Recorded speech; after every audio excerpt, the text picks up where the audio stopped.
र त्यो कन्सन्ट्रेसन प्रत्येक बलमा चाहिनेछ। ग्रान्ड फिनाले रहेको छ शरद। 21 दिनदेखिको यो प्रतियोगितामा आजको फाइनल खेल्नको लागि सबै टिमले आफ्नो बेस्ट क्रिकेट दिने प्रयास गरेका थिए र अन्ततः फेरि एकपल्ट पुलिस र आर्मी भिड्दैछन्।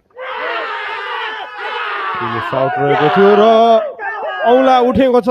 सन्तोष कार्की को प्याडमा लागेको थियो बल र अर्ली ब्रेक थ्रु यो करण केसीको लागि। पहिलो ओभरमा नै सफलता प्राप्त गरेको छ यहाँ नेपाल पुलिस क्लबले। करण केसी फेरि एकपल्ट एक्सनमा आउँदै the man with the golden arm पनि भन्ने गर्छौँ हामी उनलाई, भ्यालेन्टाइन बोय भनेर पनि चिन्ने गर्छौँ।